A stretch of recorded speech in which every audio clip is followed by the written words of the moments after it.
ദൈവതിരുനാമത്തിന് മഹത്വമുണ്ടായിരിക്കട്ടെ. പ്രഭാതത്തിൽ നാം കേൾക്കുന്ന വചന പുലരിയിലേക്ക് എന്നും ജീവിക്കുന്നവനായ യേശുക്രിസ്തുവിൻ്റെ ധന്യനാമത്തിൽ എല്ലാവർക്കും പ്രഭാത വന്ദനം നിങ്ങളെ അറിയിക്കുകയാണ്. ഒരു വിശ്വാസി എന്ന നിലയ്ക്ക് ഞാനും നിങ്ങളും ദേവാലയവുമായി ബന്ധപ്പെട്ടാണ് നിൽക്കുന്നത്. ദേവാലയത്തിൽ പോകുക, പ്രാർത്ഥിക്കുക, ദേവാലയത്തിലായിരിക്കുക, ദേവാലയവുമായി ബന്ധപ്പെട്ട് നിൽക്കുക. നമ്മുടെ എല്ലാ കാര്യങ്ങൾക്കും ദേവാലയത്തിനോടൊരു ടച്ച് കാണും. നമ്മൾ എന്തെങ്കിലും നേർച്ച കൊടുക്കണമെങ്കിലോ എന്താണെങ്കിലും ഒരു വിശ്വാസിയുടെ ജീവിതത്തിൽ വലിയൊരു അടുപ്പം. എന്നെ സംബന്ധിച്ച് ഒരു പുരോഹിതൻ എന്ന നിലയ്ക്ക് എൻ്റെ എല്ലാ കാര്യങ്ങളും ദേവാലയവുമായി ബന്ധപ്പെട്ടാണ്. എൻ്റെ ചെറുപ്പം മുതലേ ഞാൻ ദേവാലയവുമായി ബന്ധപ്പെട്ട് തന്നെയായിരുന്നു. കാരണം എൻ്റെ പിതാവ് ഞങ്ങളുടെ പള്ളിയിലെ പ്രധാന ശുശ്രൂഷകനായിരുന്നതുകൊണ്ട് ദേവാലയവുമായി ബന്ധപ്പെട്ടാണ്. അപ്പോൾ ദേവാലയത്തെക്കുറിച്ച് ദൈവം പറയുന്നൊരു കാര്യം, അത് പറയുന്നത് 1 രാജാക്കന്മാരുടെ പുസ്തകം 9-ാം അധ്യായം 3-ാം വാക്യം. ശലോമോനോട് പറയുകയാണ്, ദേവാലയം പണിത ശേഷം ദൈവം പറയുകയാണ്, നീ എൻ്റെ മുമ്പാകെ കഴിച്ചിരിക്കുന്ന നിൻ്റെ പ്രാർത്ഥനയും യാചനയും ഞാൻ കേട്ടു. നീ പണിതിരിക്കുന്ന ഈ ആലയത്തെ എൻ്റെ നാമം അതിൽ എന്നേക്കും സ്ഥാപിപ്പാൻ തക്കവണ്ണം ഞാൻ വിശുദ്ധീകരിച്ചിരിക്കുന്നു. എൻ്റെ കണ്ണും ഹൃദയം എല്ലായ്പ്പോഴും അവിടെ ഇരിക്കും.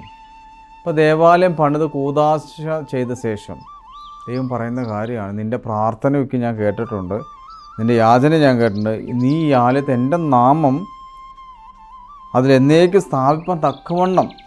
അപ്പോൾ ഒരു കാര്യമാണ്, ദേവാലയം കൂദാശ ചെയ്താൽ അതിൻ്റെ ലക്ഷ്യം, ദൈവത്തിൻ്റെ ലക്ഷ്യം ഇതാണ്, ദൈവത്തിൻ്റെ നാമം എന്നേക്ക് സ്ഥാപിപ്പാൻ തക്കവണ്ണമാണ് അതിനെ കൂദാശ ചെയ്യുന്നത്. എന്നിട്ട് പറയാം, എൻ്റെ കണ്ണും എൻ്റെ ഹൃദയവും എല്ലായ്പ്പോഴും അവിടെ ഉണ്ട്. അപ്പോൾ ദേവാലയത്തിൽ ദൈവത്തിൻ്റെ കണ്ണും ഹൃദയവും എപ്പോഴും, ദൈവനാമം എപ്പോഴും സ്ഥാപിച്ചിരിക്കുന്ന ഒരു സ്ഥലമാണ് പ്രിയമുള്ളൊരു ദേവാലയം. അതുകൊണ്ട് നിങ്ങൾ ദേവാലയവുമായി ബന്ധപ്പെട്ട് നിൽക്കുക. അനുഗ്രഹങ്ങൾ ചൊരിയും. അനുഗ്രഹത്തിന് ഉറവിടമാണ് ഒരു ദേവാലയം. ആ ദേശത്തിൻ്റെ അനുഗ്രഹമാണ് ഒരു ദേവാലയം എന്ന് പറയുന്നത്. അത് നിങ്ങളുടെ വീട്ടിനടുത്താണ് ഒരു ദേവാലയം ഉള്ളതെങ്കിൽ, നിങ്ങളുടെ ഇടവപ്പള്ളി അടുത്താണെങ്കിൽ ആ ദേവാലയത്തിൽ പോകുവാനും അവിടെ പ്രാർത്ഥിക്കുവാനും ദൈവത്തിൻ്റെ ഹൃദയം കണ്ണോക്കി കാണാൻ നമുക്ക് സാധിക്കാതെ, അതിനപ്പുറത്തൊന്നും ദേവാലയത്തിൽ നിങ്ങളൊന്നും പറയാനോ പ്രവർത്തിക്കാൻ ഇടവരുത്താതിരിക്കാൻ നിങ്ങൾ പ്രത്യേകം ശ്രദ്ധിക്കുക. കാരണം അത് ദൈവനാമം മഹത്വപ്പെടാൻ വേണ്ടി വിശുദ്ധീകരിച്ചിരിക്കുന്നതാണ് ആലയം. അതിനപ്പുറത്തൊന്നും നിങ്ങളുടെ ജീവിതത്തിൽ സംഭവിക്കാതിരിക്കാൻ ദേവാലയത്തിന് അതിൻ്റെ മഹിമ കളയാതെ കാത്തു സൂക്ഷിക്കാൻ എനിക്കും നിങ്ങൾക്കും അവകാശമുണ്ട് എന്ന കാര്യം ഓർമ്മപ്പെടുത്തുന്നു. ആയത് പിതാവിൻ്റെയും പുത്രൻ്റെയും പരിശുദ്ധ റൂഹായുടെ നാമത്തിൽ തന്നെ.